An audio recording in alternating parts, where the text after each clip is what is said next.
Hello, my name is Nathan. I'm a paramedic student at Pierpont Community Technical College. Today I want to discuss with you patient history taking. It's a very important part of the patient assessment, and it will guide you in your treatment plan for the patient. You can start with your own way to introduce yourself on the scene after you've concluded that the scene is safe and you've done your primary assessment. Say, hello, my name is Nathan, I'm a paramedic, and I'm here to help you. At this point, I like to shake their hand.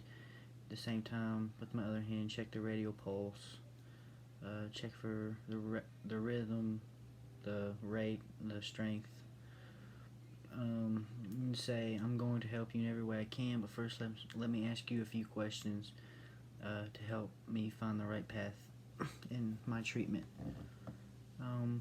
You can assess their level of consciousness and mental status by asking, what's your name, what year were you born, what year is it, who's the current president, do you know where you are, why was the 911 call placed, what's going on.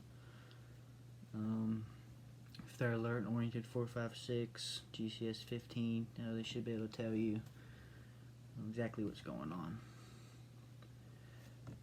I want to discuss the next step, which would be to inquire about the patient's current injury or illness. And the anagram to do this, it would be OPQRST. It stands for onset, provocation, the quality. Does the pain radiate or does it stay in one location? Time and treatment. What they did to treat themselves.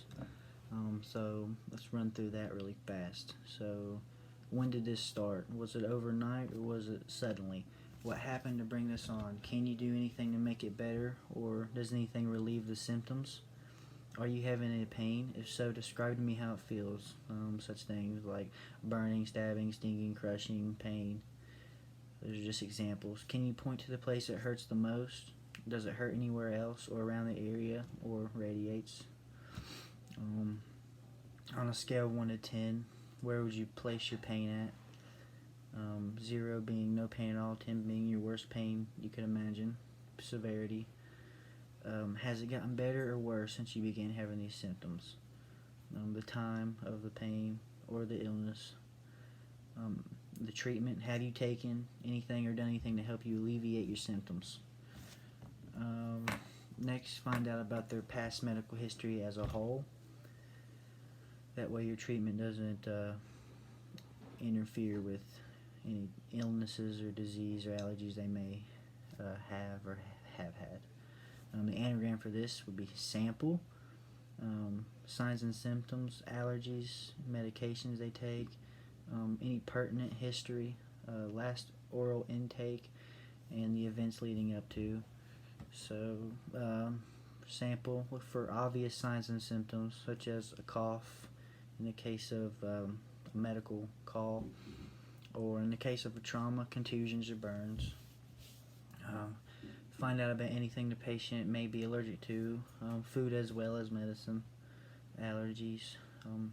Ask the patient about any medications he or her takes. That includes supplements and also home remedies.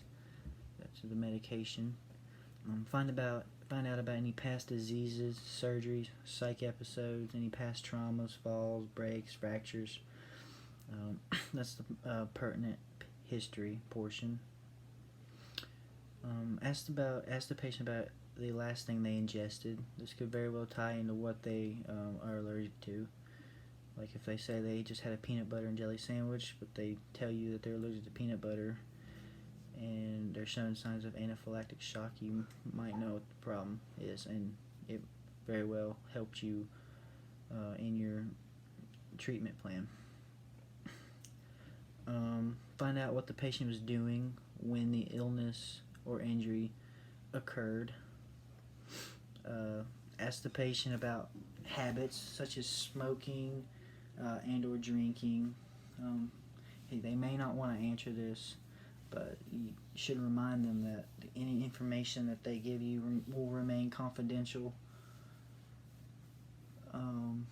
Also look for environmental factors. For example, if the patient's living room is clustered or cluttered with furniture or just various things, it may make it difficult to get the patient from his position to the ambulance and or stretcher. That could also include paraphernalia that could potentially cause injury.